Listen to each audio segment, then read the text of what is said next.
স্বাগত জানাচ্ছি বাংলা ভিশনের সাপ্তাহিক আয়োজন mega live talk show BSRM গণতন্ত্র এখনের 598তম পর্বে।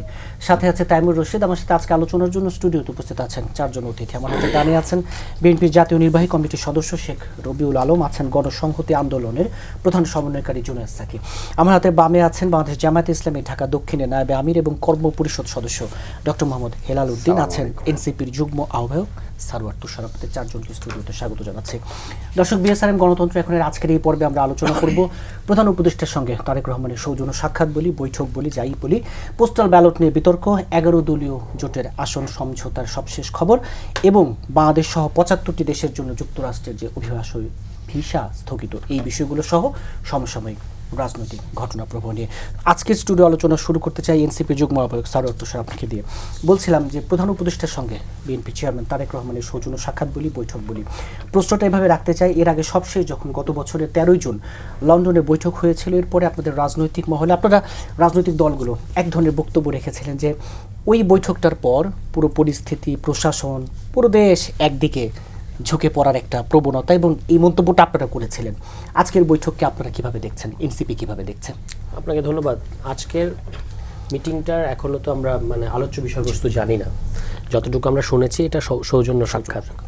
এখন বিভিন্ন দলের, বিশেষত বড় দলগুলো, রাজনৈতিক দলের প্রধানরা ইতিপূর্বে প্রধান উপদেষ্টার সাথে সাক্ষাৎ করেছেন, ফলে তারেক রহমান সাহেব করবেন, এতে খুব বেশি আমি এটাতে সমস্যা কিছু দেখি না। আমরা চূড়ান্ত মন্তব্য করতে পারবো যখন আমরা এই আলোচনার টকিং পয়েন্টগুলো কী ছিল সেটা যখন দেখতে পারবো।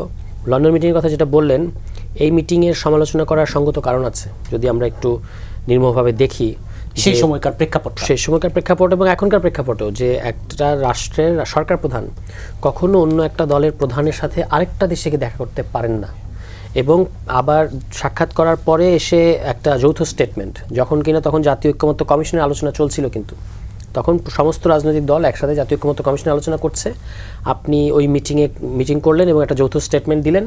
সরকার এবং একটা রাজনৈতিক দল এরকম যৌথ স্টেটমেন্ট দেওয়ার আমার যতটুকু আমি জানি যেটা একটা নজিরবিহীন ঘটনা, এবং সেখানে আপনি ইলেকশনের ডেটও ঘোষণা করলেন। সবচেয়ে ভালো হতো আপনি যৌথ স্টেটমেন্ট দেওয়ার তো আমরা পক্ষে, আপনি এটা জাতীয় ঐক্যমত্য কমিশনের সমস্ত দলকে নিয়ে যদি তখন একটা যৌথ স্টেটমেন্ট দেওয়া হতো, এইটা প্রপারলি যৌথ স্টেটমেন্ট হতো এবং সেখান থেকেই নির্বাচনের তারিখটা আসাটা সমীচীন।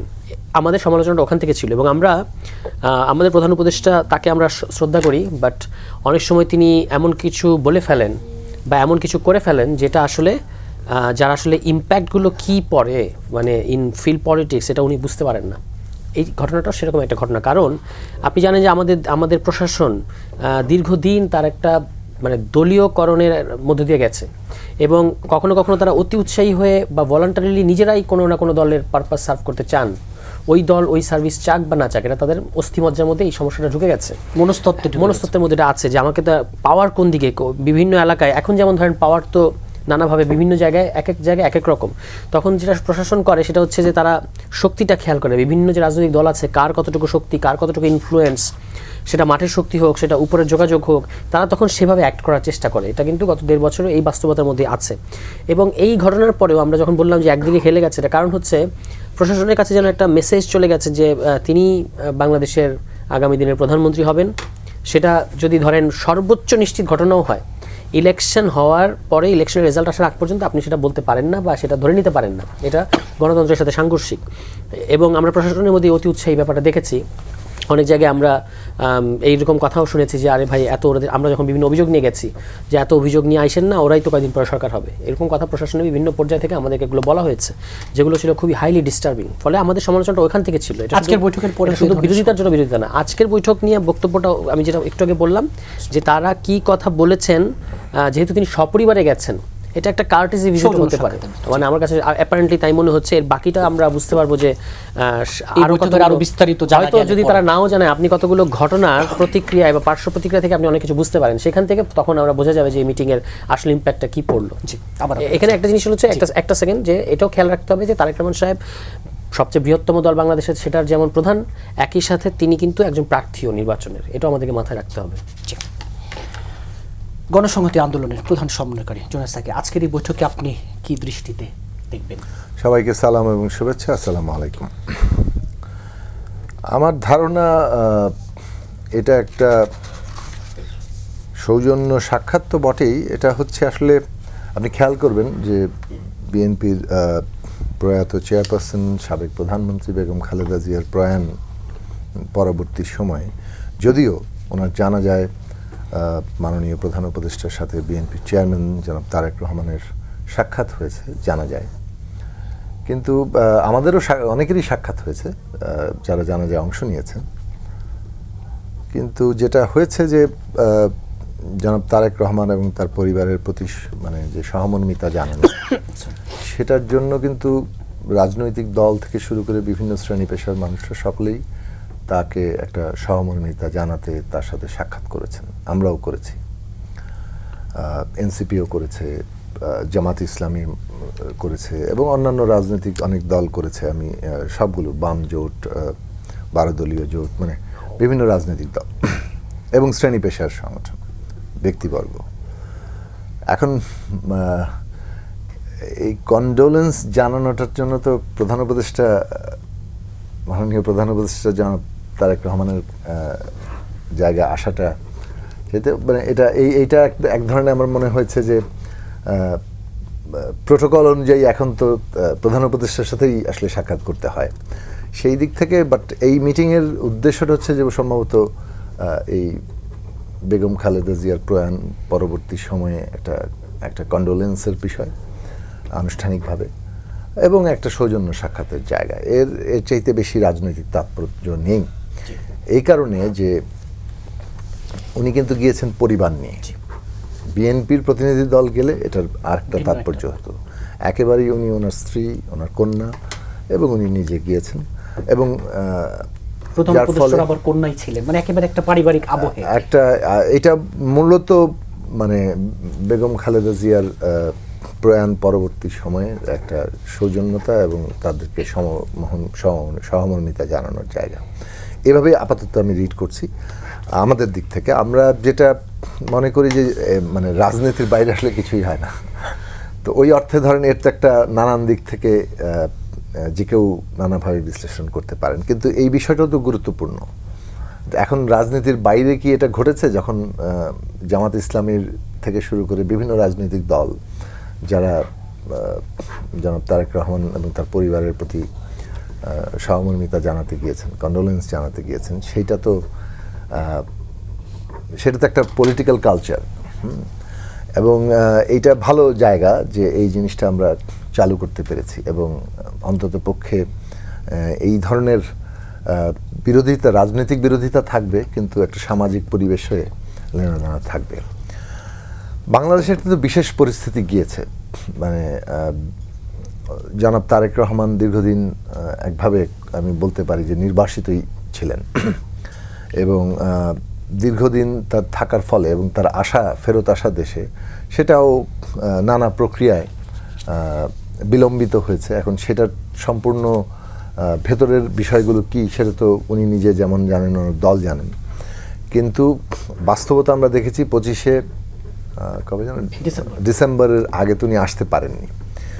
এখন কিন্তু তো উনি বিএনপির অ্যাক্টিং চেয়ারপারসন ছিলেন, ফলে অ্যাক্টিং চেয়ারম্যান হিসেবে তার যে বিএনপির মতো বড় দল যারা অভ্যুত্থানের গুরুত্বপূর্ণ অংশ এবং যারা ওয়ান অফ দি লিডার্স, সেখানে একটা সাক্ষাতের জায়গা। এটা তো আসলে তার সাথে সাক্ষাৎ করার জন্য প্রধান উপদেষ্টা ওখানে যান নাই। প্রধান উপদেষ্টা লন্ডন সফরের অংশ মানে মধ্যে তার সাথে জনাব তারেক রহমান দেখা করতে গিয়েছিলেন। ব্যাপারটা কিন্তু ওই রকম ভাবে দেখা উচিত, কারণ যেই প্রধান উপদেষ্টার মতো একটা গুরুত্বপূর্ণ প্রধান রাজনৈতিক পদে দেশের শাসন ব্যবস্থা পরিচালনার পদে থাকেন, প্রোটোকল অনুযায়ী তো তার সাথেই সবাই দেখা করেন। তো তিনি যখন লন্ডনে গিয়েছেন বিএনপির চেয়ারম্যান, অ্যাক্টিং চেয়ারম্যান তখন তার সাথে দেখা করেছেন এবং সেইখানে যে আলোচনা হয়েছে, যে প্রেক্ষাপটটা সারওয়ার তুষার বলছেন, এর আগে কিন্তু প্রধান উপদেষ্টা বিভিন্ন রাজনৈতিক দলের সাথে বসেছেন নির্বাচনের তারিখ প্রসঙ্গে।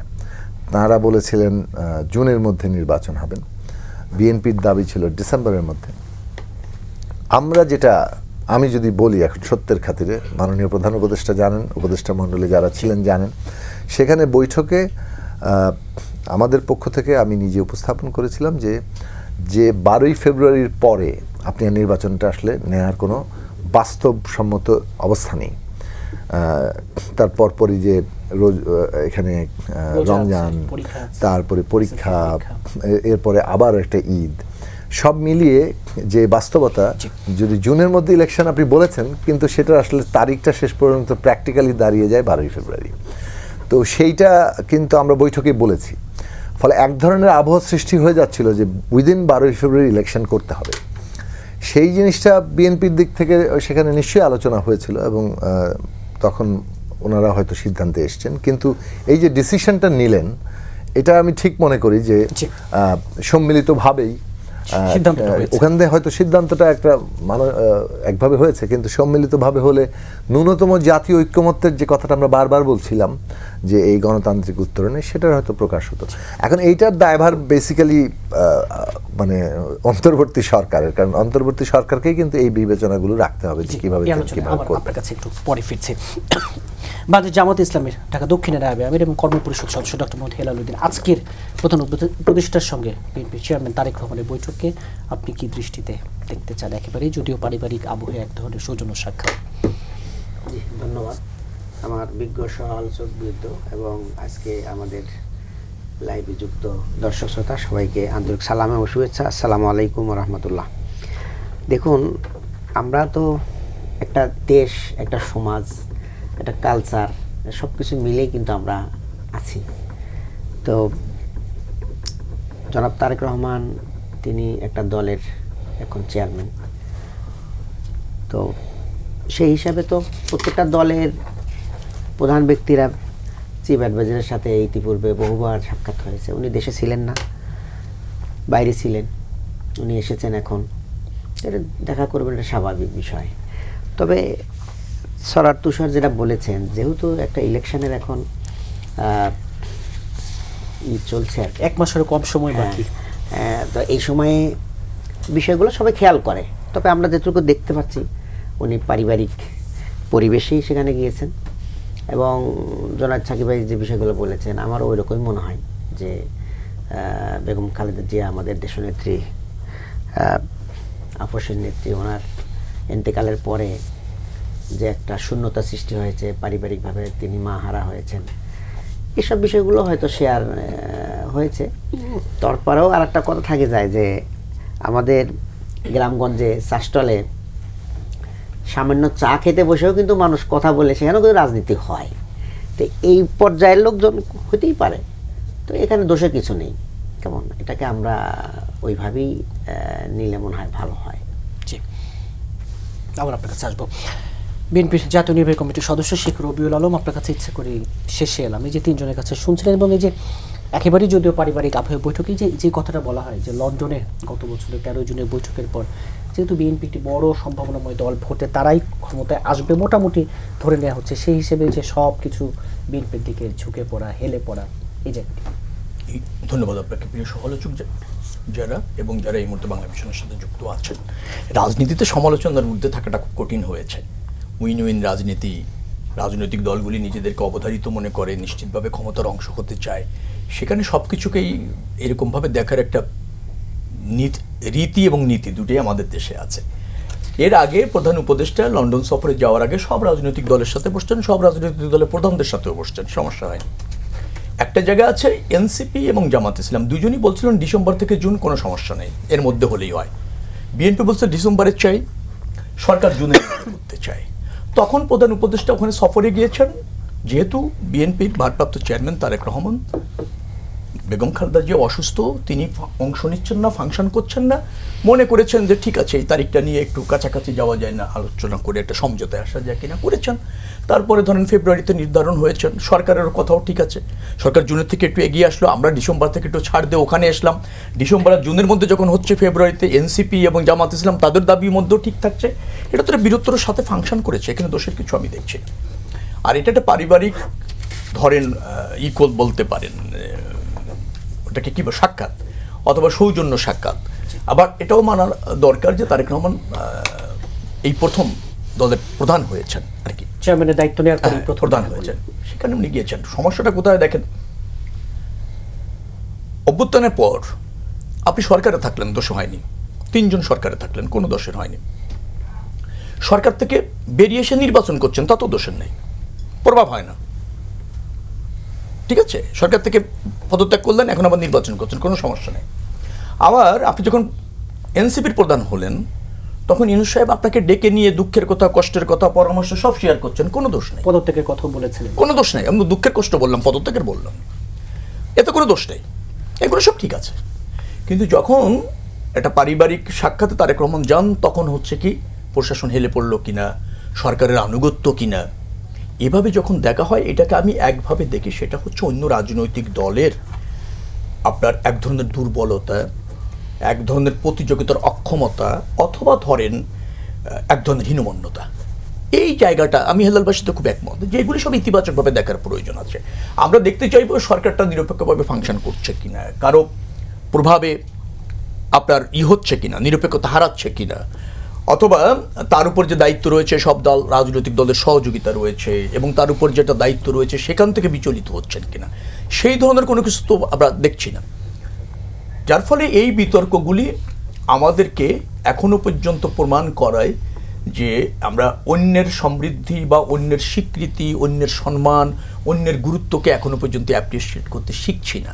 তবে অনেকটা উন্নতি হয়েছে, এখানে দ্বিমত করছি না। আমরা চারজন আলোচকই একমত হয়েছি যে এটাকে খুব নেতিবাচকভাবে দেখার কোনো সুযোগ নেই। স্যার তুষার, বলছিলাম যে পোস্টাল ব্যালট নিয়ে যেই বিতর্ক চলছে, সেই বিতর্কের আজকের যে জায়গাটা আমরা দেখেছি যে পোস্টাল ব্যালটের জায়গাটি নিয়ে অভিযোগ জানাতে বিএনপিও গিয়েছিল, জামাত ইসলামে গিয়েছিল। এই যে ভোটের আগে পোস্টাল ব্যালটের যেই বিতর্কটা হলো, এই বিতর্কটা আপনারা কিভাবে দেখছেন এবং এই যে ভুল ত্রুটিগুলো সামনে আসছে, যদিও নির্বাচন কমিশন খুব স্পষ্টভাবেই বলছে যে কোনো ধরনের যদি অনিয়ম হয়ে থাকে ন্যূনতম ছাড় দেওয়া হবে না। নিশ্চিত সামাজিক যোগাযোগ মাধ্যমে বেশ কিছু ভিডিও ভাইরাল হয়েছে।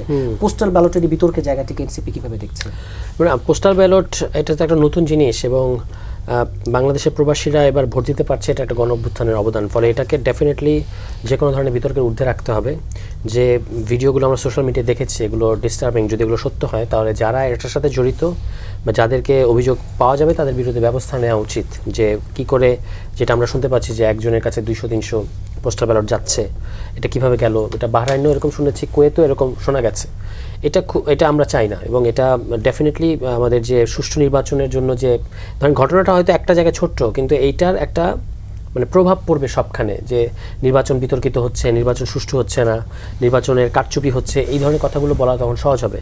ফলে এইটা কিভাবে কার গাফিলতির কারণে হলো, যেহেতু এটা সরকার এবং নির্বাচন কমিশন হচ্ছে এটার জন্য দায়িত্বশীল, ফলে এটা তাদেরকেই খতিয়ে দেখতে হবে এবং খুব স্বাভাবিকভাবে সঙ্গতভাবেই বিএনপি এবং জামায়াত ইসলাম উভয় দলই এখানে গেছেন, গিয়ে তাদের যে ভোট কারচুপির ব্যাপারে তাদের কারচুপির বিরুদ্ধে তাদের অবস্থান জানিয়ে এসেছেন। বাকি যে বিতর্কগুলো সেখানে কিছু কিছু বিতর্ক অতিরঞ্জিত আছে, যেমন মার্কা কার কোথায় মার্কা কোন জায়গায় আছে, এটা আমার কাছে মনে হচ্ছে যে এটা অমূলক, এটা অত গুরুত্বপূর্ণ কিছু না। কিন্তু কিভাবে একই বাসার মধ্যে 200-300 ব্যালট পাওয়া যাচ্ছে, এটা সিরিয়াসলি মানে তদন্ত ডিজার্ভ করে। সেটা ইসি আজকে একটি ব্যাখ্যা দিয়েছে যে যেহেতু প্রবাসে এক ঠিকানায় অনেকে থাকেন, প্রবাসী ভাইরা বলি বা যেভাবে বলি, সেই জন্য কিন্তু তারপরও সংখ্যাটা এতটা কেন, এটা তারা খতিয়ে দেখবে। এই ব্যাখ্যাটি কি খুব মানে যৌক্তিক মনে হলো না? আমরা তো অনেকবার বলেছি যে ইসির ক্যাপাসিটি নিয়ে আমাদের সবসময় বরাবরই আমরা প্রশ্ন রেখেছি যে তারা নিরপেক্ষতা তো একটা জিনিস, একটা হচ্ছে ক্যাপাসিটিরও একটা সমস্যা আছে, সক্ষমতা নিয়েও আমরা অনেকবার প্রশ্ন করেছি এবং তারা পুরো জিনিসটাকে ওয়েল হ্যান্ডেল করতে পারবে কিনা, ম্যানেজমেন্ট ঠিকমতো করতে পারবে কিনা, এটা নিয়ে আমাদের মধ্যে প্রশ্ন ছিল সবসময়। এখন খুবই অল্প সময়, এই সময়ের মধ্যে আমরা আশা করি যে তারা সর্বোচ্চ আন্তরিকতা এবং পেশাদারিত্বের সাথে এই নির্বাচনটা কন্ডাক্ট করবে, তাতে করে বাংলাদেশ একটা মানে গণতান্ত্রিক উত্তরণের পথে এগিয়ে যাবে। ফলে যে কোনো ধরনের বিতর্ক তাদেরকে এটাকে অ্যাভয়েড না করে এটাকে অ্যাড্রেস করা উচিত। যদি কোনো ভুল থাকে এটার জন্য যারা সংশ্লিষ্ট, যারা দায়ী আছে তাদেরকে মানে বিচারের আওতায় আনা উচিত। নির্বাচনের দিন যত ঘনিয়ে আসছে তত সব পক্ষ থেকে লেভেল প্লেইং ফিল্ড না থাকার অভিযোগ আনা হচ্ছে। লেভেল প্লেইং ফিল্ড একটা সমস্যা, আরেকটা সমস্যা আমরা যেটা দেখতে পাচ্ছি, ধরেন প্রচুর কিন্তু মানে ঝুঁকিপূর্ণ ভোটকেন্দ্র আছে। এখন এগুলো কিন্তু মানে ইলেকশন কমিশনেরই তালিকা। এই ঝুঁকিপূর্ণ ভোটকেন্দ্রগুলোকে সুরক্ষিত করার জন্য বা নিরাপদ করার জন্য কিন্তু তেমন কিছু করা হয়নি। আপনি আমরা যখন এলাকায় যাই যে মানে ওই ভোটকেন্দ্রগুলো থেকে চিঠি পাঠানো হয়েছে যে ধরেন বাউন্ডারি করার কথা কিংবা সিসিটিভি ক্যামেরা, এরকম অনেকগুলো ইস্যু আছে এক একটা ভোটকেন্দ্র কেন্দ্রিক। কিন্তু সেগুলোর ক্ষেত্রে কিংবা পুলিশের যে বডি ওয়ার্ন ক্যামেরার কথা ছিল, কেন্দ্রে ওই আপনার সিসিটিভি ক্যামেরার কথা ছিল, এগুলোর কিন্তু পরবর্তীতে বাদ দেওয়া হয়েছে। কেন বাদ দেওয়া হয়েছে আমাদের কাছে এটা পরিষ্কার না। বডি অন ক্যামেরার একটা অত্যন্ত জরুরি বিষয় ছিল, একইভাবে সিসিটিভি ক্যামেরাটাও। এখন যেহেতু নির্বাচনের খুবই অল্প দিন আছে, ভোটারদের ব্যাপারটা কি, ভোটাররা এখন আমাদেরকে প্রশ্ন করেন যে নির্বাচন হবে কিনা, তাদের মধ্যে এখন এই প্রশ্নটা আছে। তো আপনি এই প্রশ্নটা আপনি তো জনে জনে গিয়ে, মানে সরকারের তরফ থেকে জনে জনে গিয়ে তো আপনি বলতে পারবেন না যে না নির্বাচন হবে এবং সব কিছু ঠিকঠাক থাকবে। আপনাকে কিছু স্টেপস নিয়ে দেখাইতে হবে যাতে যে আমরা সবাই আশ্বস্ত এটা করছি, এবং এগুলো দেখলে মানুষ আশ্বস্ত হবে। ধরেন যেখানে বাউন্ডারি নাই সেখানে একটা বাউন্ডারি দেয়, এটা কি সরকারের জন্য খুব কঠিন কিছু, বা নির্বাচন কমিশনের জন্য খুব আহামরি কোনো আহামরি ব্যাপার না। কিন্তু আপনি স্রেফ এই বাউন্ডারিটুকু দিলেই কিন্তু ওই কেন্দ্রের ভোটাররা আশ্বস্ত হবে যে না ভোটটা আমরা ঠিকমতো দিতে এবং পারবো। সবার জন্য এটা এটা একটা সাইকোলজিক্যাল ব্যাপার, একটা মেসেজ যাবে, কিন্তু সেই কাজগুলো কিন্তু ফিল্ড লেভেলে খুব বেশি হচ্ছে না। জি, এই আলোচনা আবার ফিরছে একটি ছোট্ট বিরতির পর। দর্শক, বিএসআরএম গণতন্ত্র এখন একটি ছোট্ট বিরতির সাথেই থাকুন, ফিরছি বিরতির পর আবার স্বাগত জানাচ্ছি বিএসআরএম গণতন্ত্র এখনে। জুনায়েদ সাকি যে কথা বলছিলাম যে ভোটের আগেই পোস্টাল ব্যালট নিয়ে যে বিতর্ক, ইসির সক্ষমতা নিয়ে প্রশ্ন উঠছে, তোলা হচ্ছে, এবং এই যে লেভেল প্লেইং ফিল্ড এখন পর্যন্ত নিশ্চিত না হওয়ার যে অভিযোগ। দেখুন, খুব মানে বাংলাদেশের অস্তিত্বের সাথে একটা সুষ্ঠু নির্বাচনের গভীর সম্পর্ক তৈরি হয়ে গেছে।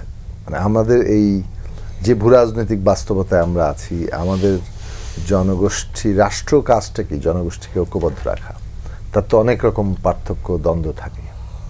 রাজনীতিকে কেবল না, মানে নানা ধরনের ঐতিহাসিক, সাংস্কৃতিক, অর্থনৈতিক পার্থক্য তো একটা সবচেয়ে বড় গুরুত্বপূর্ণ পার্থক্য। কিন্তু তার সাথে মানে ঐতিহাসিক, সাংস্কৃতিক অনেক পার্থক্য থাকে, রাজনৈতিক পার্থক্য তো আছে।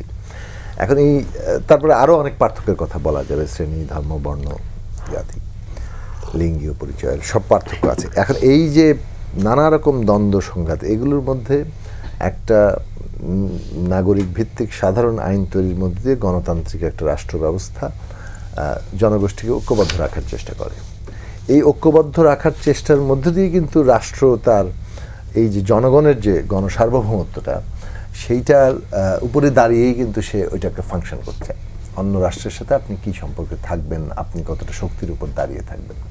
যেসব রাষ্ট্র জনগোষ্ঠীকে ঐক্যবদ্ধ রাখতে পারে না, তাদের অবস্থা পরিণতি কি আমরা তো এখন চোখের সামনে দেখতে পাচ্ছি না। কেউ কাউকে তুলে নিয়ে যাওয়া হচ্ছে, রাতের আধারে প্রেসিডেন্ট তুলে নিয়ে যাওয়া হচ্ছে, অথবা ব্যাপকভাবে আক্রমণ। এবং এমনকি আমাদের অভিজ্ঞতা, মানে 5ই আগস্ট আমাদেরকে কী অভিজ্ঞতা দিল, আমরা তো দেখলাম যে কীভাবে আমাদের দেশের বিভাজন সৃষ্টি করে বিদেশিরা কর্তৃত্ব কায়েম করলো। কাজেই স্বাধীনতা, সার্বভৌমত্বের যে কথাটা আমরা বলি, জনগণের সার্বভৌমত্বের উপরে তো দাঁড়িয়ে একটা রাষ্ট্র তার অপর রাষ্ট্রের নিরিখে তার সার্বভৌমত্ব বজায় রাখবে। তাহলে জনগণের মধ্যে ঐক্য যদি বজায় রাখার ন্যায় বিচার না থাকে, যদি আপনি ক্ষমতার হস্তান্তরের ন্যূনতম প্রক্রিয়া কাজ না করে, তাহলে কিন্তু আপনি এটা রাখতে পারবেন না। তো ন্যায় বিচার একটা খুব গুরুত্বপূর্ণ শর্ত। ক্ষমতা হস্তান্তরের জন্য একটা প্রক্রিয়া লাগবে, সেইটা বাংলাদেশের নির্বাচন। এটা না থাকার ফলাফলই তো আমরা দেখেছি। নির্বাচন এই কারণে রাষ্ট্রটা টিকে থাকবে কিনা তার সাথে খুব গুরুত্বপূর্ণ হয়ে দাঁড়িয়েছে। সেই নির্বাচন বিতর্কিত করার এত রক্তের পরে, এত শহীদের এত রক্তের পরে যদি আবার নির্বাচন বিতর্কিত হয়, এইটার চাইতে দুঃখজনক এবং দেশের বিরুদ্ধে, জাতীয় স্বার্থের বিরুদ্ধে আর কোনো কাজ হতে পারে না। ফলে নির্বাচন কমিশনকে অবশ্যই এর জন্য জবাবদিহি করতে হবে। এবং তাদের সমস্ত সক্ষমতার অভাব আছে, কিন্তু তাদের আন্তরিকতা আমরা দেখতে চাই যে তারা এইটাতে একেবারেই মানে পুঙ্খানুপুঙ্খ তদন্ত করবেন, কোনোভাবে মানুষের মধ্যে আস্থার যাতে ঘাটতি না হয়, এবং প্রকৃত অর্থে একটি ব্যালটও যাতে কোনোভাবে এই ধরনের বিতর্ক তোলার জন্য সুযোগ না হয়। তো এইটা হচ্ছে প্রশ্ন। এখন ধরেন সক্ষমতা নাই এটা বলে দিয়ে মানে এই কেউ যাতে পান না পান, আমাদেরকে এটা বন্ধ করতে হবে। এবং যারা এই চেষ্টা করছে ম্যানিপুলেশনের চিন্তা, ধরুন এটা খুবই বিপজ্জনক চিন্তা। 2 নম্বর হচ্ছে যে যেমন ধরুন যে দলই সরকার গঠন করুক, যারা সংখ্যাগরিষ্ঠতা পাবে, নির্বাচন বিতর্কিত হলে কিন্তু তাদের উপরে দায়টা যাবে। ফলে যারা সম্ভাব্য সংখ্যাগরিষ্ঠতার দিকে মানে আশা করছেন, তাদের কিন্তু একটা নিজস্ব দায়িত্ব আছে যে আচ্ছা আমরা পরবর্তী মানে রাষ্ট্র পরিচালনাটা কীভাবে করব। আবারও এই প্রশ্ন রেখে তাহলে তো আমি আগেই মানে এমন একটা মানে কি বলবো যে ইস্যু তুলে দিচ্ছি, যে ইস্যুর পরে আমাদের এই যে রাজনৈতিক বৈধতাটা লাগে, যার উপর দাঁড়িয়ে তারা বাংলাদেশকে বদলের শহীদদের আকাঙ্ক্ষা, রক্তের আকাঙ্ক্ষাকে পূরণ করবেন, সেটার জায়গাটাতে কিন্তু তারা বাধাগ্রস্ত হবে। ফলে বড় দলগুলোকে এই বিবেচনা করতে হবে। এবং নিশ্চিতভাবে বিএনপিকে বলবো যে তাদের এই মানে সমস্ত সম্ভাবনার দিক থেকে যে তারা এগিয়ে, কাজেই তাদের এটা গুরুতর দায়িত্ব একটা সুষ্ঠু নির্বাচন করা, কেননা আগামী দিনে রাষ্ট্র পরিচালনার সাথে এটার গভীর সম্পর্ক আছে। এখন তার জন্য কতগুলো কাজ ছিল, সেই কাজ হচ্ছে একটা হচ্ছে ধরুন আমরা বলেছি যে আমি আপনার টকশোতে বহুবার বলেছি, বহু টকশোতে, এবং গত প্রায় 1 বছর ধরে এক কথা বলে যাচ্ছি যে নির্বাচনের পরিবেশটা হয়ে উঠবে সবচেয়ে বড় চ্যালেঞ্জের জায়গা। এখন এর মধ্যে ধরুন অস্ত্র উদ্ধার একটা গুরুত্বপূর্ণ ব্যাপার, কারণ অনেক অস্ত্র এই অভ্যুত্থানের সময় আমরা দেখেছি কীভাবে মানে পুলিশের অস্ত্র লুট হয়েছে, অথবা তার আগে সরকারি মানে ফ্যাসিস্টরাই বিভিন্ন গুন্ডা পান্ডাদেরকে নিজেদের দলীয় লোকজনকে অস্ত্র দিয়ে দিয়েছে। এখন সেই জায়গাটা উদ্ধার করা একটা খুব জরুরি। এই ধরনের হত্যাকাণ্ড যা আমরা হাদিসহ আমরা বেশ কিছু হত্যাকাণ্ড দেখতে পাচ্ছি, এবং এই হত্যাকাণ্ডের তো বিচারটা তো একটা খুব জরুরি প্রশ্ন, কিন্তু এই অস্ত্র উদ্ধার না হলে মানুষের নিরাপত্তার বোধের জায়গাটা আসবে না। 2 নম্বর হচ্ছে যে প্রশাসনের ঝুঁকে পড়ার বিষয়টা কিন্তু গুরুত্বপূর্ণ। এই প্রশাসনের মধ্যে কিন্তু এই ব্যাপারটা আছে, ও আচ্ছা কে ক্ষমতায় বেশি যেতে পারে আগে আগে একটু রাখা। এইটা যারা এগেইন আমি বলবো যে ক্ষমতায় যারা যাচ্ছেন তারা এইসব সুবিধাবাদিতার ক্ষেত্রেও কিন্তু তাদেরও সতর্ক থাকা দরকার, কেননা তারা তাদের ব্যক্তিগত সুবিধার জন্য করবেন, কিন্তু দায়টা নিতে হবে কিন্তু পরবর্তী পুরো সরকারকে। এবং প্রশাসনের ধরেন কাজ বলেন, অথবা সাধারণভাবে নির্বাচনের পরিবেশে কর্মীদের মধ্যে ধাক্কাধাক্কি, টেনশন, এমনকি সংঘাত, এইগুলো আপনি কিভাবে রিজলভ করবেন? এটা হবে না, এটা তো খালি নসিহতের ব্যাপার না।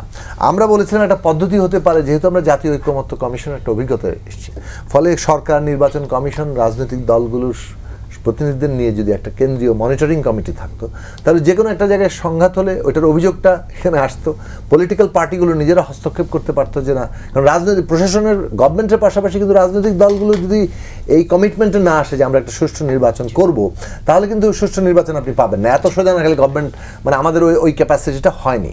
ফলে পলিটিক্যাল পার্টির উইল দিয়ে কিন্তু এই ইয়েটা ডাকবে, এবং এই যে কোনো আমাদের প্রত্যেকটি পলিটিক্যাল পার্টি, ছোট বড় মাঝারি, মানে সাইজ ডাজন্ট ম্যাটার, এখানে জায়গাটা হচ্ছে একটা গণতান্ত্রিক ব্যবস্থা, আমাদের উত্তরণটা আমাদের জাতীয় অস্তিত্ব এবং স্বার্থের সাথে যুক্ত হয়ে পড়েছে।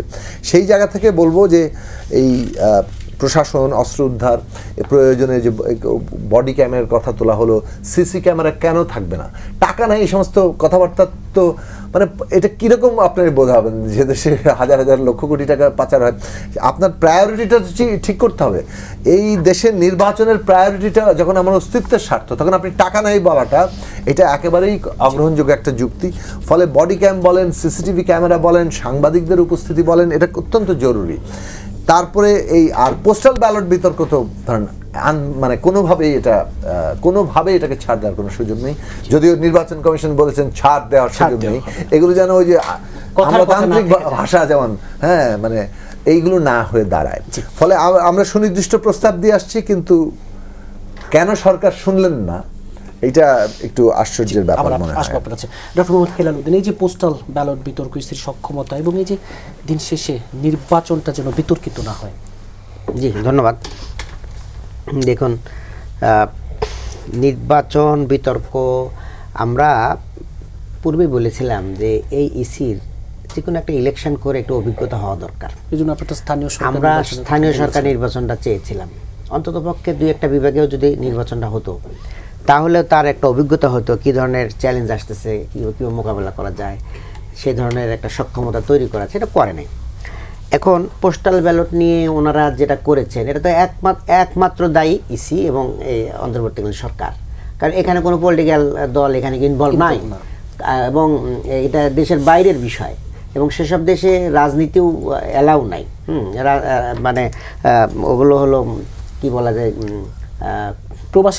প্রবাসী শাখাও না, মনে করেন যে রাজতন্ত্র, এসব জায়গায় কোনো গণতন্ত্র অ্যালাউ নাই, তো সেখানে কোনো দলের কোনো অস্তিত্বই নাই। তো সেখানে গিয়ে এরকম একটা ঘটনা ঘটে গেল, এটা সরকারকে নিতে হবে। আর আমি যেটা বলবো যে লেভেল প্লেইং ফিল্ডের ব্যাপারে সাকিব ভাই কিছু কথা বলেছেন। এখানে 4টা ফ্যাক্টর জড়িত। 1 নম্বরে ইসি, 2 নম্বরে অন্তর্বর্তীকালীন সরকার, 3 নম্বরে হলো আইন শৃঙ্খলার মানে রক্ষা করা, অর্থাৎ এই যে দেখেন, এই যে কারণ বাজারে কদিন আগে দুইটা হত্যাকাণ্ড হয়ে গেল। একটা হলো যুবদলের সাবেক একজন নেতাকে হত্যা করেছে, এবং আজকে পেপারে অনেকগুলো কাহিনী আসতেছে, কোন বাসা থেকে 5টা অস্ত্র গেছে, 2টা অস্ত্র ব্যবহার হয়েছে, 3টাকে ব্যাকআপ রাখা হয়েছে, এগুলো আসতেছে। এই অস্ত্রগুলো উদ্ধার না হলে তো এগুলো হতেই থাকবে। এরপরে আমাদের জামাতের একজন নেতাকেও গ্রিল কেটে হত্যা করা হয়েছে বাজারে। এরকম হাদির হত্যাকাণ্ড হলো প্রকাশ্যে দিন দুপুরে।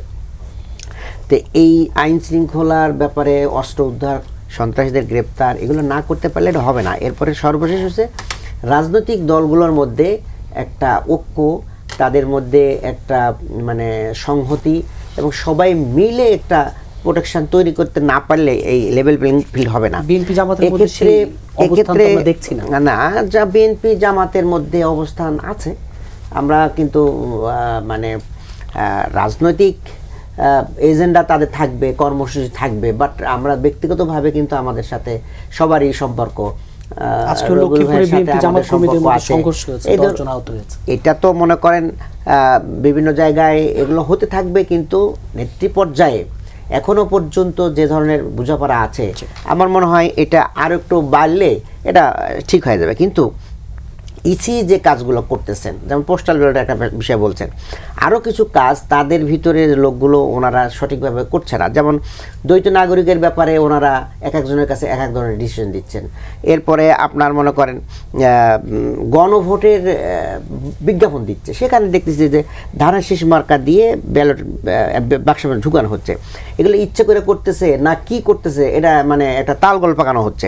এরপর আরও যে করে বিষয় বলা হচ্ছে যে একটা দলের দিকে প্রশাসন ঝুঁকে পড়ছে কিনা, এটাও কিন্তু একটা লক্ষণীয় বিষয়। যেমন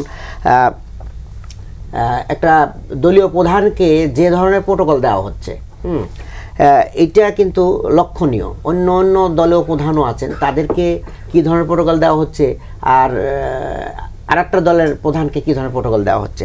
এরপরে বিভিন্ন এজেন্সিগুলো ওনার বাসায় গিয়ে ওনার খোঁজখবর নিচ্ছেন। এটা কিন্তু একটা মানে রাষ্ট্রীয় বরখেলাপ।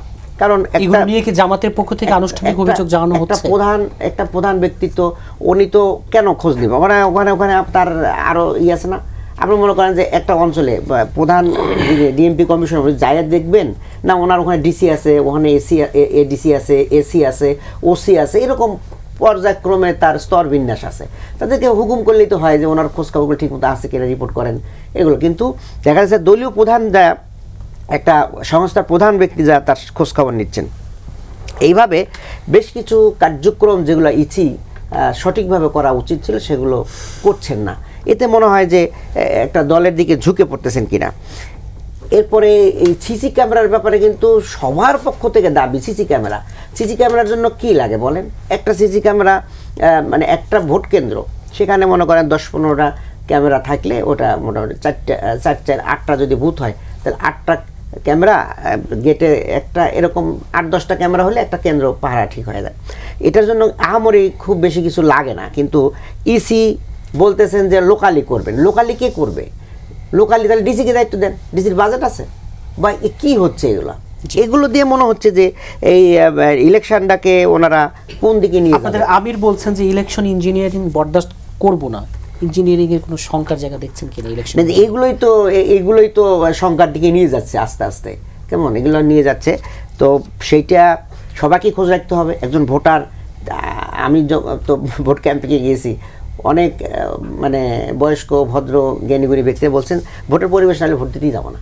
তাহলে এটা আমাদের নিশ্চিত করতে হবে, ভোটের পরিবেশ নিশ্চিত করতে হবে এবং ভোটটাকেও সিকিউর করতে হবে। ভোট দিয়ে চলে আসলে হবে না, ভোটকে সিকিউর করতে হবে। সিসি ক্যামেরা রাখতে হবে, পর্যাপ্ত পরিমাণে নিরাপত্তা কর্মীরা আছে কিনা, ভোটাররা ভোট কেন্দ্রে যায় সেই পরিবেশটা নিশ্চিত করতে হবে। জি, শেখ রবিউল আলম, পোস্টাল ব্যালট নিয়ে বিতর্ক এবং অনেকগুলো বিষয় আলোচনা এলো, এবং এই যে জুনায়েদ সাকি বলছিলেন যে বিএনপি যেহেতু বড় দল এবং সামনে সবচেয়ে সম্ভাবনাময় ক্ষমতায় যাওয়ার দ্বার প্রান্তে বিএনপির দায়িত্ব আছে, স্মরণ করিয়ে দিলেন তিনি। এবং বলছিলাম যে জামাতের আমির কিন্তু বলছেন ইলেকশন ইঞ্জিনিয়ারিং বরদাস্ত করবো না, অর্থাৎ সংখ্যাগুলো আছে। জুনায়েদ সাকি ভাই, বিএনপির বড় দল, সম্ভাবনা আছে, দায় বেশি, আরও বেশি উদার হতে হবে, এগুলি তো প্রত্যাশার কথা, খুব ভালো শোনা যায়। কিন্তু যেগুলো নিয়ে এখন বিতর্ক হচ্ছে, কোনটার সাথে বিএনপি জড়িত? পোস্টাল ব্যালট যে বিতর্ক এসেছে, যে ভিডিও আসেছে, কারা করছে? ভোটার ট্রান্সফার যেগুলো নিয়ে আলোচনায় এসেছে, যে একটা আসনে 30,000, 40,000, 50,000 ভোটার ট্রান্সফার হয়ে এসেছে, কারা করেছে তদন্ত তো হওয়া দরকার না? তারপর আপনি যদি বলেন মার্কার বিন্যাস কাদের ফেভারে গিয়েছে, কাদের ডিসফেভারে গিয়েছে, তো এগুলি কারা করছে?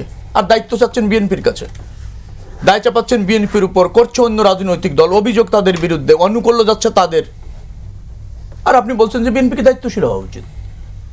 তো এটা কেমন হলো? এই যে পোস্টাল ব্যালটের যেটা আপনি বিতর্ক করছেন, বাহরাইন, কুয়েত সহ অন্যান্য জায়গায়, কারা এটা সংগ্রহ করে কাদের পেপারে ব্যবহার করতে চাইছে? ভিডিও তো আছে, তদন্ত করেন না? আচ্ছা, বিন্যাসের কথা বললেন, খুবই ভালো কথা। আপনি বিন্যাস করবেন, আমরা তো জানেন যে প্রধান কয়টি রাজনৈতিক দল আছে, তাদের মধ্যে উত্তেজনা আছে, ক্ষমতায় যাইতে চাচ্ছে, তাদের মধ্যে প্রতিযোগিতা হবে। সব মার্কাগুলিকে উপরে রাখলে সবগুলি উপরে রাখতেন, মাঝামাঝি রাখলে সবগুলি কাছাকাছি মাঝামাঝি রাখতেন, নিচে রাখলে সব জায়গায় রাখতেন। আপনি বিন্যাসটা করলেন, এটা তো যে কোনো লোক বিন্যাস করার পর আপনি যখন দেখছেন যে বিন্যাসের পর একটু ফেভার ডিসফেভার মনে হচ্ছে, তো যিনি বিন্যাস করেছেন যে ইসি, তারা তো এটা দেখতে পারতো, তো তাদের চোখেও তো পড়ার কথা ছিল, তাহলে সেটা করা যেত, করেনি। কিন্তু না করে এটা ফেভার দেওয়ার চেষ্টা করেছেন। আমি বললাম যে ফেভার দেওয়ার চেষ্টাই করেনি, বিতর্ক তো হয়েছে, এটা তো এড়ানো যেত। এই ফেভারটা কারা পাচ্ছে? এটা তো বিএনপি পাচ্ছে না, বিএনপি বিপক্ষে যাচ্ছে, তাহলে বিএনপি কিভাবে দায়টা দেখাতে চান? আবার নির্বাচন বিতর্কিত না হয়, যে কথাটা বারবার না, বিএনপি এইভাবে নির্বাচন বিতর্কিত হলে তো জাতির জন্য ক্ষতিকর। রাজনৈতিক দলগুলির মধ্যে বাড়বে, মানে বিরোধ বাড়বে, উত্তেজনা তৈরি হবে, তখন ইসি এবং অন্তর্বর্তীকালীন সরকারকে ফাংশন করানোটাও তো অনেক কঠিন হয়ে যাবে। খুবই খারাপ লাগে কি জানেন, দেশনেত্রী বেগম খালেদা জিয়া মারা গিয়েছেন, ডিপার্চার হয়েছেন ওনার পর অনেক রাজনৈতিক দলের প্রধান গিয়েছেন, রাজনৈতিক দলের নেতারা গিয়েছেন, রাষ্ট্রীয় সংস্থারাও গিয়েছে। আচ্ছা, জামাতে ইসলামের আমির যখন অসুস্থ হয়, তার বাসায় বিদেশে কোন কূটনৈতিক ব্যক্তিরা যাননি? কোন বিদেশি সংস্থা যাননি? বিজিএমইএ, বিকেএমইএ, এফবিসিসিআই যে ব্যবসায়ী সংস্থা গিয়েছেন না? কোনো দোষ নেই। জামাতের আমিরের বাসায় গেলে, কার্যালয়ে গেলে, বৈঠক করলে খুবই সুন্দর সৌহার্দ্যপূর্ণ পরিবেশ। বিএনপির অফিসে গেলে প্রশাসনের দিকে ঝুঁকে পড়ছে। কে এদের মনস্তাত্ত্বিকভাবে শক্তিশালী করবে বলেন? আরে ভাই, জনগণ যখন একটা রাজনৈতিক দলের দিকে ঝুঁকে যায়, তো সেটা কিভাবে আপনি ঠেকাবেন? আপনাকে জনগণের উপর আস্থা রাখতে হবে। এর কোনটা অসৌজন্যতাবশত? আপনি আমাকে একটা কথা বলবেন, প্রশাসনের কথা যে বলছেন, আপনি কি দেখেছেন এখন পর্যন্ত সব রাজনৈতিক দল, সব প্রার্থী যে যেভাবে কাজ করছে, সরকার, আইন শৃঙ্খলা রক্ষাকারী বাহিনী এবং নির্বাচন কমিশন সমানভাবেই দেখছেন? কোনো পক্ষপাতিত্ব এখানে এখনো পর্যন্ত দেখা যায়নি, এখন তো পর্যন্ত দেখছি না। বা বিএনপির পক্ষে আইন শৃঙ্খলা রক্ষাকারী বাহিনী অবস্থান নিয়েছে, তার কোনো নজির নাই। আমরা তো এও দেখেছি, হবিগঞ্জ বলেন বা ধরেন অন্য জায়গায় বলেন, আইন শৃঙ্খলা রক্ষাকারী বাহিনী এখনো পর্যন্ত অন্য রাজনৈতিক দলকে ধরেন গ্রেপ্তার অথবা ধরেন বিচারের আওতায় আনা, এই সমস্ত জায়গায় ওয়াকেজো হয়ে যাচ্ছে, অসমর্থতা প্রকাশ করছে। তো আইন শৃঙ্খলা রক্ষাকারী বাহিনী কাদের পক্ষে কাজ করছে? এগুলি হয় কি অহেতুক বিতর্ক তৈরি করা। আমার বক্তব্যটা হচ্ছে, হ্যাঁ, ব্যত্যয় বাংলাদেশে নাই আমি তা বলবো না, আছে ব্যত্যয়। যেখানে ত্রুটি আছে, সবাই উচিত হচ্ছে যে ত্রুটি মুক্ত করবার জন্য তাদেরকে পরামর্শ দেখা, পাশে থাকা, সহযোগিতা করা। কিন্তু আপনি যখন সাংবিধানিক প্রতিষ্ঠান নির্বাচন কমিশন, হ্যাঁ, এখানে নির্বাচন কমিশন আরও স্বচ্ছতার পরিচয় দিতে পারত। নির্বাচন কমিশনে এখনও স্বচ্ছতার পরিচয় দেওয়ার সুযোগ আছে। প্রতীক বিন্যাসের ক্ষেত্রে, পোস্টাল ভোটারের ক্ষেত্রে আমরা তাদের সজাগ করি, আমরা তাদেরকে আরও দায়িত্ববান হতে বাধ্য করি, সে জায়গায় ঠিক আছে। কিন্তু যখন আপনি বলেন ওই দলের পক্ষে চলে যাচ্ছে, সেটা অনাকাঙ্ক্ষিত। এতে যেটা হবে সেটা হচ্ছে আমাদের নির্বাচন কমিশন এবং অন্তর্বর্তীকালীন সরকারের অনেক সীমাবদ্ধতা আছে, সেই সীমাবদ্ধতা আরও বেড়ে যাবে। তারা কিংকর্তব্য বিমূঢ় হয়ে যেতে পারে অথবা আস্থায় সংকট হতে পারে। আমাদের মানে ইলেকশন ইঞ্জিনিয়ারিং এর সংখ্যাটিকে আপনি কিভাবে দেখেন?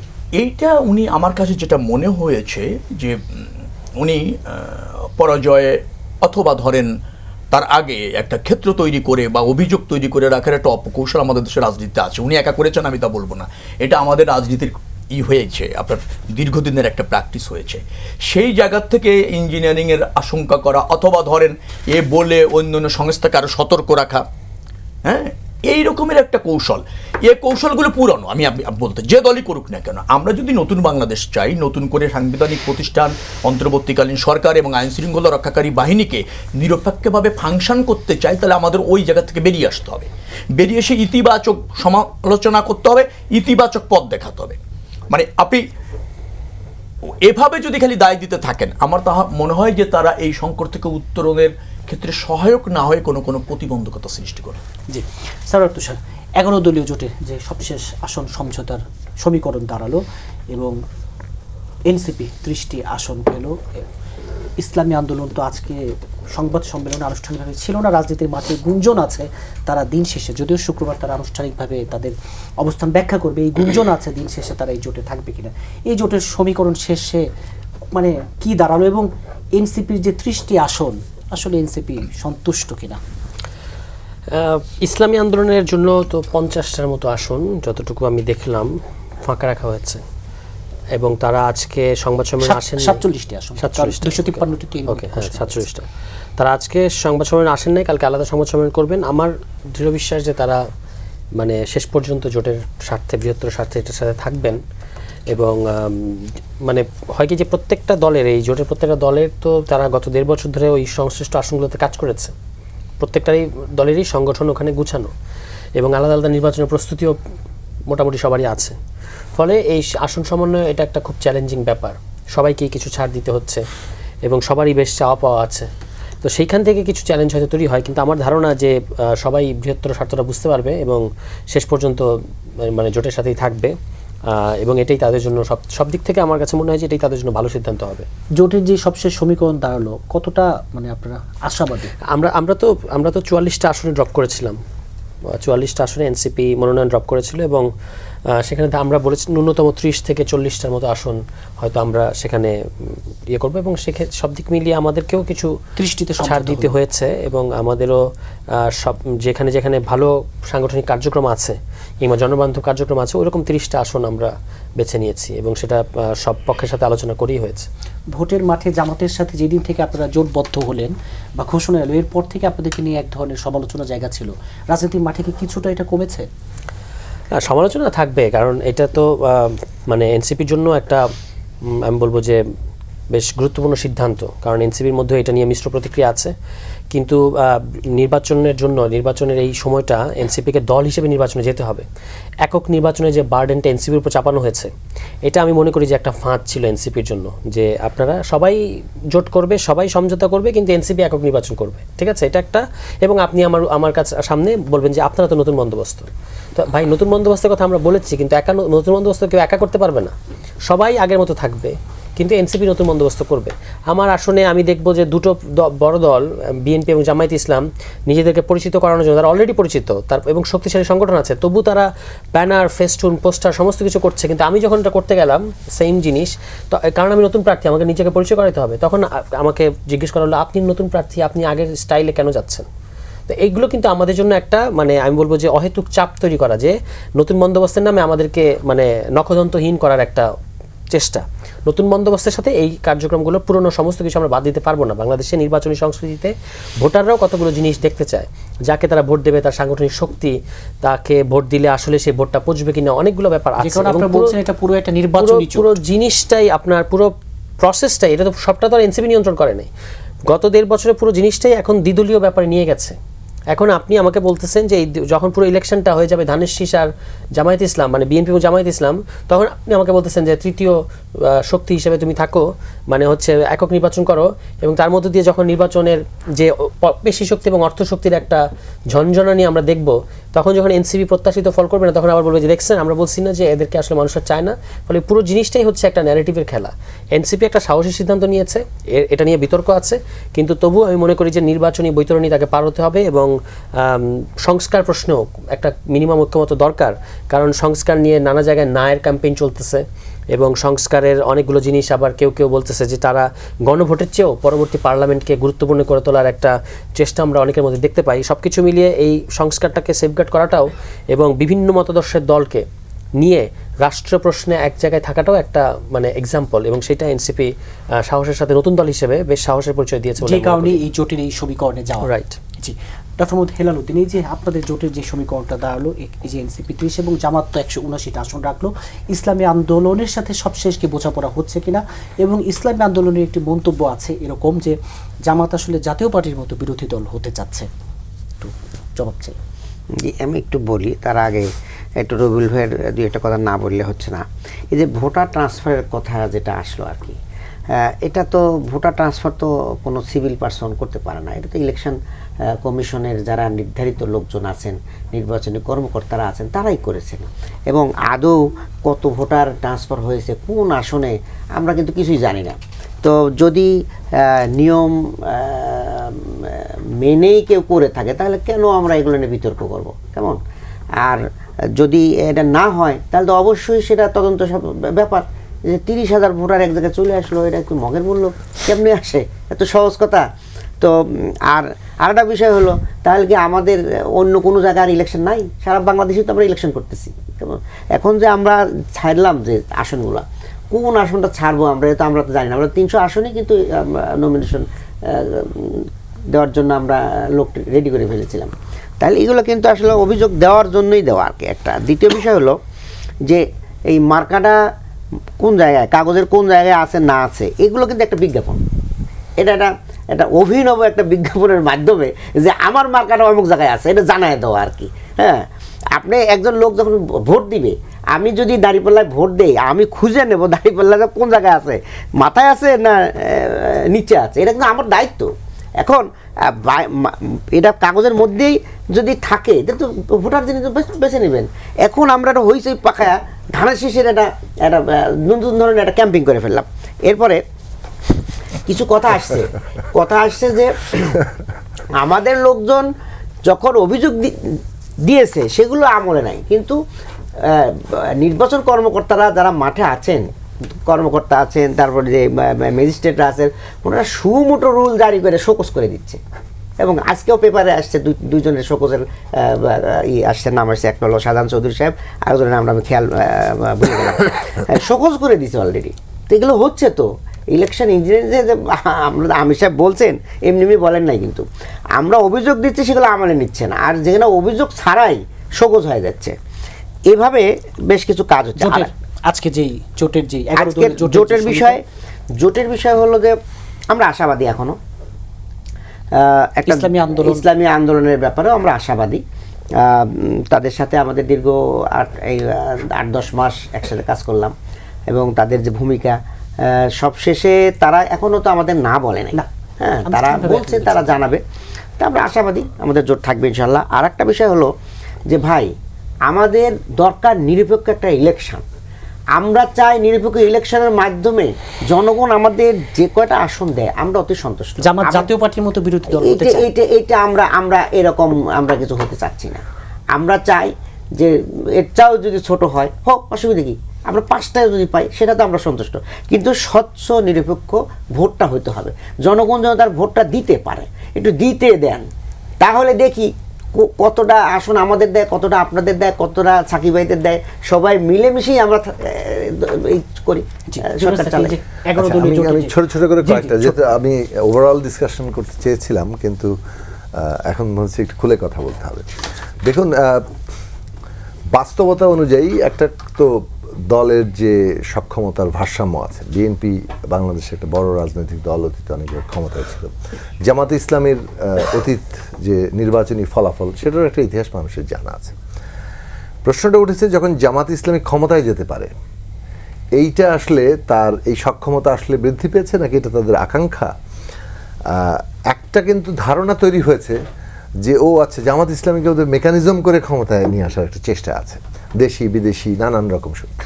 এটা কিন্তু ফেসবুক মানে এই আলোচনাটা আছে, আমি বলছি না যে এটা, এই আলোচনাটা যে আছে সেই আলোচনার সাথে কিন্তু মানুষ ট্যাগ করছে যে আচ্ছা, এই ব্যালট, পোস্টাল ব্যালট কি 200টা যে গেল কোথাও, এগুলো কি মেকানিজমের পার্ট কিনা। এগেইন আবার এটা অন্যদিকে অভিযোগ কিন্তু কেউ তুলতে পারে যে অন্য পক্ষ কিংবা বিএনপির এটা করছে কিনা। আমি যে কথাটা বলতে চাইছি যে মূলত মেকানিজমের যে অভিযোগ আসছে সেইটা হচ্ছে এক জিনিস, যে আপনি অ্যাপারেন্টলি আপনি যখন বলেন যে আমি 5টা পেলেও আমি জেনুইনলি জায়গায় দাঁড়াতে চাই, that is a good spirit. কিন্তু আপনি যখন ক্ষমতায় যাওয়ার আকাঙ্ক্ষা করেন, সেইটার বাস্তব সক্ষমতা যদি থাকে হতে পারে সেটা, কিন্তু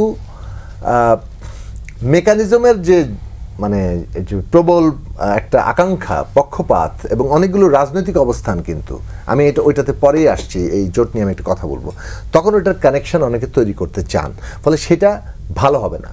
এগেইন ওই প্রশ্নটার ক্ষেত্রে। বিএনপির ক্ষেত্রে আমি যেটা বলেছি, ফ্যাসিস্ট শক্তি, পতিত শক্তি যেমন, তারপর দেশি বিদেশি শক্তি আছে, তারা কিন্তু নির্বাচনকে বিতর্কিত করতে চাইছেন এবং এইটা সতর্ক থাকা দরকার। অতি উৎসাহী অফিসাররা যেহেতু বিএনপির ক্ষমতায় আসার সম্ভাবনাই সবাই এগিয়ে রাখছেন, তারা মনে করতে পারেন একটু কাছাকাছি যাই, তার বার্ডেনটা কিন্তু বিএনপির উপর অনেক বড় হবে, সে ব্যক্তিগতভাবে মানে যেই যেখানে যাক। ফলে পলিটিক্যালি জিনিসটাকে কীভাবে দেখবেন সেটা আমি both BNP as a potential ক্ষমতা যাওয়া দল, তাদের যেমন অনেকগুলো বিবেচনা থাকবে, আবার কেউ যদি মনে করেন মেকানিজম করে বাংলাদেশে ক্ষমতায় যাবেন, এইটা কিন্তু বাংলাদেশের জন্য একেবারে ভয়ঙ্কর অস্তিত্বের সংকটের জায়গা তৈরি করবে। এখন আমি শুধু বলবো যে ধানের শেষের ক্যাম্পেইন হয়েছে কিনা, মানে অ্যাকচুয়ালি আমি জনাব নজরুল ইসলাম খান বিএনপির স্ট্যান্ডিং কমিটি মেম্বার, তার বক্তব্য শুনেছি। মানে তাদের কনসার্নটা হচ্ছে যে যদি আপনি ভাঁজটা করেন এমন জায়গায় দেন যেখানে সিলটা পড়লো, সেইটাতে কিন্তু আপনার সিল এদিক ওদিক হয়ে যেতে পারে এবং তখন কিন্তু ভোট নষ্ট হয়ে যেতে পারে। ফলে তাদের একটা জেনুইন কনসার্ন আছে, সেই জিনিসগুলো বিবেচনায় নেওয়া দরকার। এটার দ্বারা কি ক্যাম্পেইন হবে আমি জানি না, যারা তিনি বলেছেন। না, আমি কিছু কয়েকটা পলিটিক্যাল প্রশ্নে আসি। এই যে ধরুন 11 দলীয় জোট, এনসিপি জামাত ইসলামের সাথে জোটে গেল, সেটার ব্যাখ্যা এনসিপি নিশ্চয়ই দেবে। বাট আপনি যখন মানে আমরা যখন একটা রাজনৈতিক ভাবে যে নতুন রাজনৈতিক বন্দোবস্তের কথা, আসলে এই কথাটা তো রাজনৈতিক দলের দিক থেকে আমরা প্রথম তুলেছিলাম। আমরা খুব খুশি হয়েছিলাম ছাত্ররা যখন তারা 3 তারিখে এই ঘোষণা দিল আমরা একটা নতুন রাজনৈতিক বন্দোবস্ত চাই। এইটার যে পলিটিক্স, সেই পলিটিক্সে দুটো অ্যাসপেক্ট আছে। একটা হচ্ছে যে রাষ্ট্র ব্যবস্থাটা কীভাবে চলবে, রাষ্ট্রের রুলস অফ দি গেম ঠিক করা, যেটা আমরা কিন্তু ওই ঐকমত্য কমিশনে সবাই মিলে ঠিক করতে চেষ্টা করি, কিছু কিছু দ্বিমত আছে ইত্যাদি, কিন্তু মোটামুটি অনেকগুলো জায়গায় আমরা একমত হয়েছি। কিন্তু নতুন রাজনৈতিক বন্দোবস্ত কিন্তু শুধু রাজনৈতিক বন্দোবস্ত না, একটা অর্থনৈতিক সামাজিক বন্দোবস্তের জায়গাও এর সাথে গভীরভাবে সম্পর্কিত। সেই পলিটিক্সের জায়গায় আমাদের অবজারভেশন হচ্ছে এনসিপি যতটা ওই রাজনৈতিক জায়গায় মানে নিজেদের দাঁড় করানোর জায়গাতে দাঁড়ানোর কথা ছিল কিংবা অনেকের প্রত্যাশা ছিল, সেটা যতটা তারা দাঁড়াতে পারেনি ততটাই তাদেরকে কিন্তু জামাত ইসলামী কিংবা এই ধরনের জোটের মধ্যে যেতে হয়েছে। এটা আমাদের বিশ্লেষণ, এটার সাথে একমত নাও হতে পারে। এখন এর ফলাফল যেটা হয়েছে যে হ্যাঁ, রাজনৈতিকভাবে একটা বিভাজন তৈরি হয়েছে, কিন্তু সেটা নির্বাচনের রাজনীতিতে এমন কোনো অসম্ভব জায়গা নাই। আমরা যেটা বারবার বলার চেষ্টা করেছি যে ন্যূনতম জাতীয় ঐক্যমত্যটা এই গণতান্ত্রিক জায়গায় দরকার। এখন আমরা যদি বলি যে ও আচ্ছা এখানে কেউ বিচার চাচ্ছে না, ন্যায় বিচার না হলে বাংলাদেশের রাষ্ট্র আগামী দিনে দাঁড়াবে না, এই কনসেপ্টের উপর আমাদের কিন্তু জায়গাটা খুব পরিষ্কার। এবং ন্যায় বিচারের বিরুদ্ধে কেউ অবস্থান নিয়েছে, এটা একটা রাজনৈতিক প্রোপাগান্ডা হতে পারে, কিন্তু এই প্রোপাগান্ডা করে আমরা কিন্তু ন্যূনতম জাতীয় ঐক্যমত্যকে ক্ষতিগ্রস্ত করব। এগেইন সংস্কার প্রশ্নে ধরুন এটা একটা অধিকার, আমরা কোনো নোট অফ ডিসেন্ট নাই, সেফ নারীর আসনের প্রশ্নটা বাদ দিলে, নারীর যে সরাসরি নির্বাচনের প্রশ্ন বাদ দিলে, কিন্তু ধরেন বিএনপির নোট অফ ডিসেন্ট আছে, এমনকি 2-1টা প্রশ্নে জামাত ইসলামের নোট অফ ডিসেন্ট আছে। নোট অফ ডিসেন্ট বিএনপির যতগুলো আছে আর 20টার মতো, আর প্রায় 40-45টা নোট অফ ডিসেন্ট আছে অন্যান্য রাজনৈতিক দলের। এখন আপনি অধিকার তো আছে না প্রত্যেকের নোট অফ ডিসেন্ট দেওয়ার, আপনি কিন্তু ওইটাও বদলে মোটামুটিভাবে অনেকগুলো প্রশ্নে সরকার একটা আদেশ দিয়ে দিয়েছে। তার মানে সংস্কারে এখন বিএনপি কিন্তু না ভোটের ক্ষেত্রে বিএনপির মহাসচিব বলেছেন কোনো না ভোটের সুযোগ নাই, নজরুল ইসলাম খান সাহেব পরিষ্কার করেছেন বিএনপি হ্যাঁ ভোটের পক্ষে, কিন্তু আপনি এখনো কিন্তু পলিটিক্যাল ডিবেটের মধ্যে ফেলছেন হ্যাঁ না ভোটে রাজনৈতিক জায়গায়। এটাও আমাদের ন্যূনতম জাতীয় ঐক্যমত্যের জন্য ঠিক হবে না। ফলে গণভোটটার পারপাসটা কি, সংবিধান সংস্কার পরিষদ এইটার পারপাসটা কি, কেন এটা করা হলো, এটাও যদিও ঐকমত্য হয়নি, কিন্তু এখন তো শেষ পর্যন্ত এক অর্থে আদেশ যদি কেউ মেনে নেন তার মানে ওইটাও মেনে নিয়েছে। আবার এই প্রসঙ্গে আসছে, এই না শেষ করে দিলেই তার মানে হচ্ছে আমরা কতগুলো জাতীয় প্রশ্নে মেনে না মেনেও কিন্তু এক জায়গায় দাঁড়িয়েছি, সেই জায়গাগুলোতে আমরা কত কাছাকাছি থাকতে পারি ওইটা কিন্তু আমাদের রাজনৈতিক ব্যবস্থাগত প্রশ্নে বন্দোবস্তের জায়গাতে আমাদের ঐকমত্য থাকা উচিত। আমাদের ডিবেটটা মোর অন হওয়া উচিত আর্থসামাজিক প্রশ্নে, যেখানে কিছুটা পার্থক্যের জায়গা তৈরি হবে। আমরা যে জায়গাতে ডিবেট করার চেষ্টা করছি এইটা যতটা না বাস্তব সত্য, কাউকে সংস্কার বিরোধী, কাউকে বিচার বিরোধী, কাউকে কি বলে গোলামির পক্ষে কথা বলার যে জায়গাটা, এই প্রশ্নগুলো রাজনৈতিকভাবে যে বিভাজনের জায়গার ইঙ্গিত দেয় সেটা কোনো নতুন বন্দোবস্ত না, এটা পুরনো বন্দোবস্তের ধারাবাহিকতা মনে করি। শেখ নতুন রবিউল বন্দোবস্ত হবে যে আমরা সত্যিকার অর্থে মানুষের জীবনের কি পরিবর্তন ঘটাবো সেইখানে ডিবেটকে কনসেন্ট্রেট। শেখ রবিউল আলম, এই যে ধানের শেষের ক্যাম্পেইন আসলে করলেন কিনা, আর এই যে 11 দলীয় জোটের যে সমীকরণ দাঁড়ালো? না, 11 দলীয় জোট, আমি জোটের রাজনীতিটাকে ইতিবাচকভাবে দেখি এবং তারা এক হয়েছে একটা হাড্ডাহাড্ডি লড়াই করার মানুষে। আবার বলছে যে তারা নতুন বন্দোবস্ত চেয়েছিল, নতুন বন্দোবস্ত একা করা যায় না, বা একা দায়িত্ব নাকি, কিন্তু একা কেউ করতে বলেছিল নাকি? তারাই তো বলেছিল একা চায়, তারাই শিরোধার্য, সব রাজনৈতিক দল দেখা হয়ে গিয়েছে, এ দিয়ে দেশ চলবে না, তারাই নিয়ে আসবে নতুন 300 আসনে আমরা নিশ্চিত বিজয়ী সরকার গঠন করছি। তার 3 মাস পর বললো না 150 আসনে নিশ্চিত বিজয়ী, এখন 30টাতে প্রার্থী দিতে হচ্ছে, আবার ধরেন জোটবদ্ধভাবে যেতে হচ্ছে। আমি বলছি একেবারে নতুন বন্দোবস্ত আপনারাই বলেছেন, কেন আপনারা সেখান থেকে বলছেন যে না আমরা একারা করবো না, আমরা একারা পারি না, আমাদের একাদের কাছে চান কেন? তো এটা তো তাদেরই অবস্থান, তাদেরই পরিবর্তন, তাই না? আসলে জন আকাঙ্ক্ষা ধারণ করতে হলে বললে হয় না, করতে হয়, আবার করার আস্থা অর্জন করতে হয়, করতে চাইলেই করা যায় না। সেই জায়গায় আমার কাছে মনে হয়েছে যে এনসিপি কিছুটা আত্মশুদ্ধি হয়েছে এবং কিছুটা বাংলাদেশের রাজনীতিতে যা বাস্তবিক সেখানে ফিরে আসতে হচ্ছে, সেটা তারা অ্যাডমিট করেন কিনা। হেলাল ভাই ভালো বলে বললেন দিতে দেন ভোট, তা আমরাও তো বলছি দিতে দেন। বাধাটা দিয়েছে কে? অনীহাকার, সন্দেহকার, ঝুঁকে পড়ছে বলছেন কে? দুর্বলরা এগুলি বলেন। জনগণের উপর আস্থা রাখেন, জনগণ সব কিছু প্রতিরোধ করবে। অনেক কিছু তো আমাদের যে বললাম যে 3টি বিষয় নিয়ে এখন বিতর্ক চলছে, নির্বাচন কমিশনের সক্ষমতা নিয়ে অথবা ধরুন নিরপেক্ষতা নিয়ে, সে 3টি তো বলতে গেলে জামাতের পক্ষেই এই ধরনের অবস্থান বিদায় বিতর্কটা তৈরি হয়েছে। হ্যাঁ, হেলাল ভাই ঠিকই বলেছেন যে দায় আছে জামাত ইসলামের। হ্যাঁ, যারা কূটকৌশল করে তারা তো অন্যের ঘাড়ে বন্দুক দিয়েই করে, রেখেই করে, সেটাও তো ঠিক আছে। তো এই জায়গাগুলি বিতর্ক আছে, এইগুলি বিতর্ক থাকবে। তবে জোটের রাজনীতিতে যেটা আমার কাছে মনে হয়েছে যে আপনি যখন নির্বাচন এগিয়ে আসবে, পৃথিবীর যেখানে প্রতিষ্ঠিত গণতন্ত্র আছে, আসলে মানুষ দ্বিধারায় ভাগ হয়ে যায়। আলটিমেটলি 3-4 ধারায় কঠিন প্রতিযোগিতা এটা হয়নি, না আমেরিকাতে, না ইউকেতে, না ভারতে দেখবেন যে দ্বিদলীয় একটা হয়। আর আমাদের দেশে 2 ধারার জোটের আন্দোলনও আছে, সরকারও আছে, যার ফলে আমি এটাকে ইতিবাচকভাবে দেখছি। তারা যদি করতে পারে, এটা হলো প্রতিযোগিতাপূর্ণ গণতন্ত্র, অথবা ধরেন ভোটের রাজনীতিতে উইন উইন সিচুয়েশন, এবং জনগণ যে কোনো একটা জায়গায় গিয়ে তার বিবেচনার থেকে সর্বাধিক মানে আপনার যোগ্য জনপ্রতিনিধি এবং সর্বাধিক যোগ্য রাষ্ট্র ব্যবস্থাপনার সরকার বেছে নেওয়ার জন্য একটা সুযোগ পাবে। বহুধারায় বিভক্ত হবে না, বহুধারায় বিভক্ত থাকাও যায় না, এবং তাতে প্রতিযোগিতাপূর্ণ মানে আপনার নির্বাচন হয়ও না আর কি। আমাদের দলগুলির সক্ষমতা জনপ্রিয়তার মধ্যে অনেক পার্থক্য রয়েছে বাস্তবিকভাবে। সেই জায়গা থেকে আমি মনে করছি এক। আর হানাবার কথা বললেন, আমার কাছে এটা খুব দেখেন খুব কষ্টের, কারণ হচ্ছে বিএনপি জুলাই ঘোষণাপত্র, জুলাই সনদ এবং তার বাস্তবায়ন প্রক্রিয়ার সাথে চুক্তি করেই একমত হয়েছে। এনসিপি কিন্তু এখন চুক্তি উপন্ত করেনি, সই করেনি। আচ্ছা, একমত হয়েছে, আমাদের মহাসচিব বলছেন, আমাদের স্ট্যান্ডিং কমিটির সিদ্ধান্ত, ইভেন আমরা যারা ভোট করব মানে নির্বাচনে অংশ নিচ্ছি যে সমস্ত মেম্বার অফ পার্লামেন্ট প্রার্থী, তাদেরকে ডেকে বলা হয়েছে যে হায়ের পক্ষে জোরালো ক্যাম্পেইন করতে হবে। আপনি আমাকে বলেন তো এ পর্যন্ত অন্য দলের আনুষ্ঠানিকভাবে কতটা বলেছে? খুব বেশি বলেনি।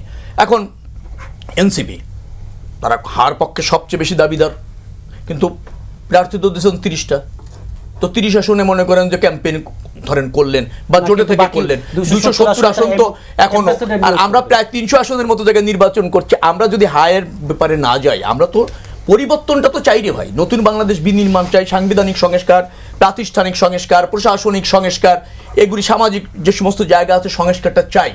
তো সেখানে বিএনপির গুরু দায়িত্ব রয়েছে এবং বিএনপি জানে কিভাবে হাকে উইন করানোর জন্য যা যা করা দরকার বিএনপি করবে।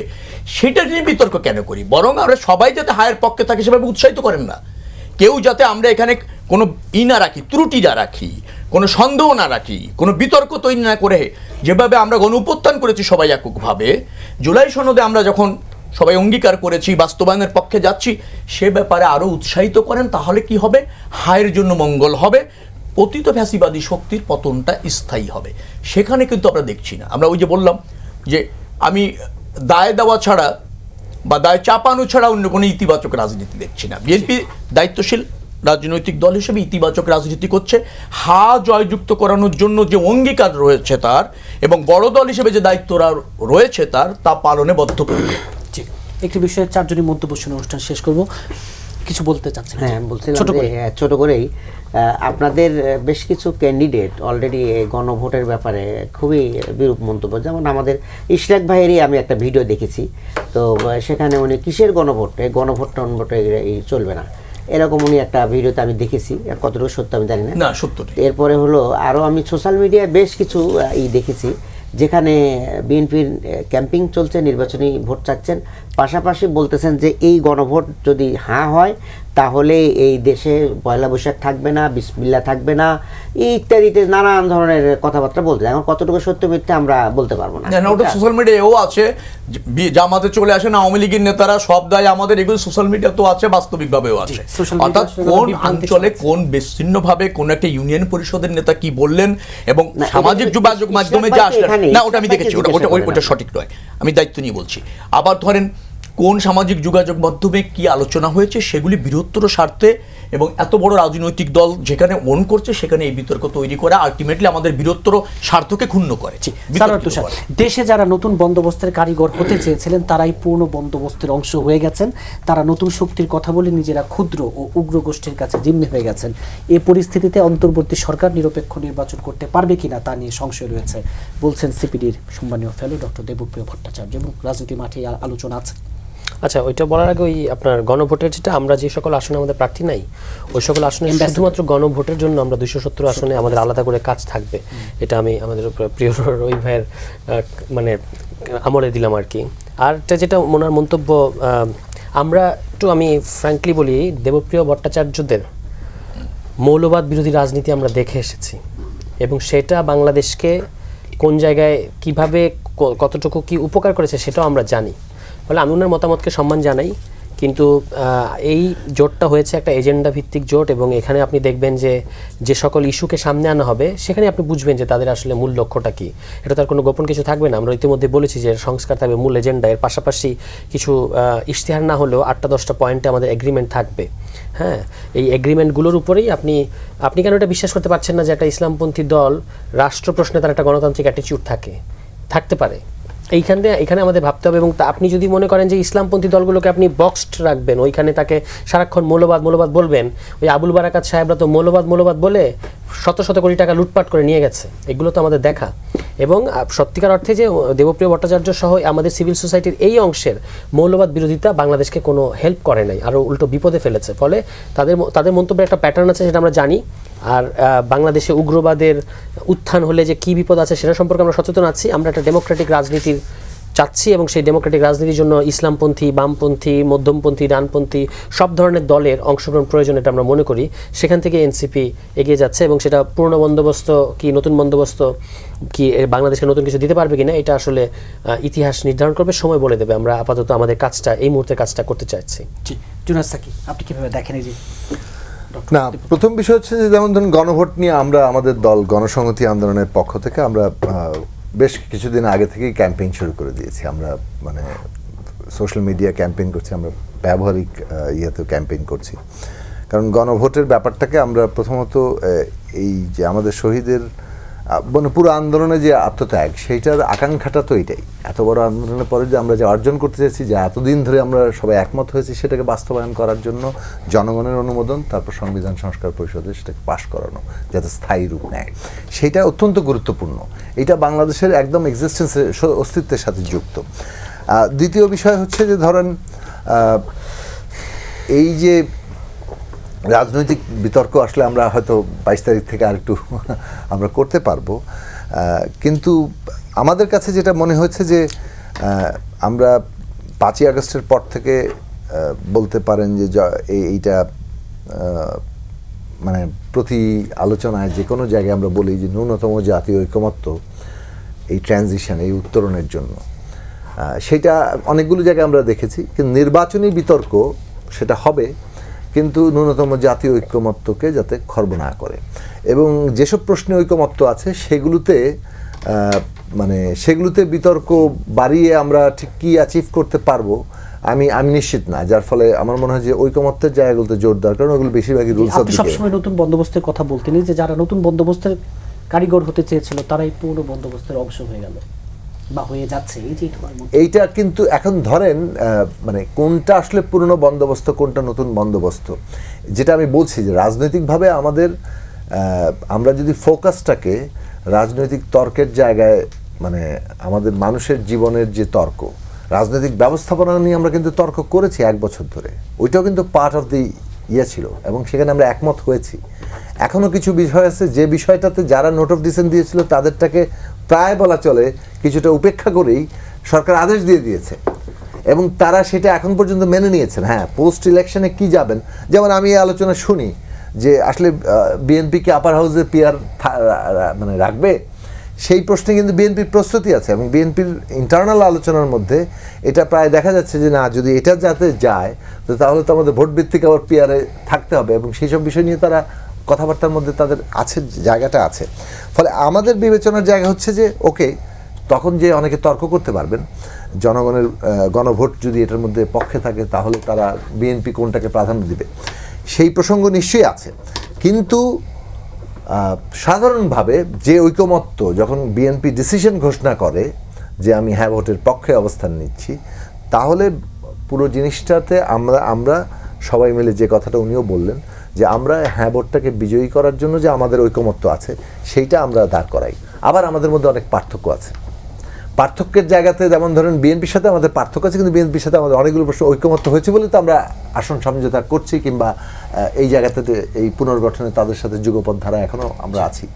ঠিক একইভাবে অন্যরা যারা গিয়েছেন এই প্রশ্নে, এনসিপি কিংবা জামাত ইসলামীর যে জোট, তারা এর আগে আমি একটা টক শোতে আমাকে জামাত ইসলামীর প্রার্থী না, সম্ভবত ইসলামী আন্দোলনের প্রার্থী ছিলেন, যে তারা কোনো ইস্তেহার কিংবা কোনো রাজনৈতিক বক্তব্যের উপরে এখনও ভিত্তি করছেন না, এটা স্রেফ একটা নির্বাচনী আসন সমঝোতা।